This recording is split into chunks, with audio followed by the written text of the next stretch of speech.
there used to be an old joke in Australia. The main parties were known as Tweedledum and Tweedledee, both very similar in the middle. These days, they are a little bit more distinct. We have seen separate agendas and things that have divided two major parties, particularly the issue of climate change.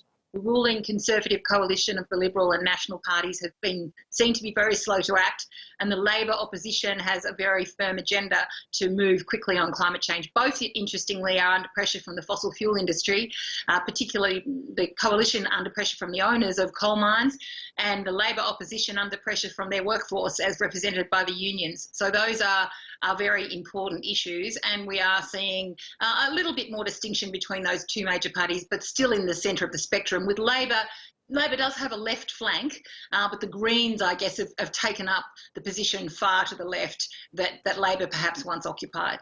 Does foreign affairs make much difference to voters? Scott Morrison just recently recognising Jerusalem as the capital of Israel. Does something like that factor into who will vote for whom?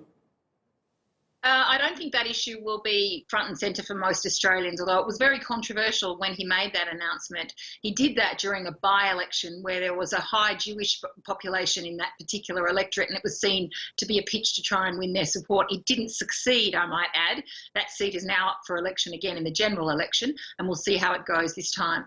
Foreign affairs features now and then, but it's not the highest level issue during the election campaign. Domestic issues tend to dominate, but one place where foreign affairs does tend to arise is on relations with China. The federal government has had some tempestuous relations with China in recent times because of Australian refusal to allow the Huawei company to buy into our 5G communications network, like some other countries have done, and some suggestions about China in the national security sense that have displeased them. So relations with China will be something that people do think about.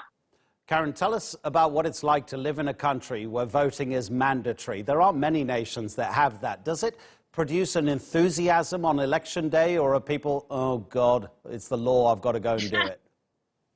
Well, a little bit of both. It's interestingly enough, we have had the highest pre-poll vote this year that we've ever seen. There are about 15 million voters in Australia, and nearly 5 million of them, so nearly a third, have voted in advance of election day this time. That used to be only allowed for people who had to be somewhere else on election day, but these days I think people are doing it for convenience. So some people do it so they don't have to listen to this campaign nonsense any longer, and some people just prefer to do other things on election day. But we do celebrate our democracy here. I'm a big supporter of compulsory voting. I think it's a great thing. Reminds people that they have rights, privileges and responsibilities in a democracy. And we celebrate it. We have a fun time. The polling booths are usually at local schools and churches and public buildings.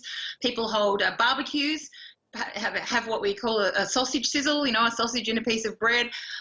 It is joked about as a democracy sausage. So it's usually a festive day, and plenty of people take the opportunity to get out and meet and mingle.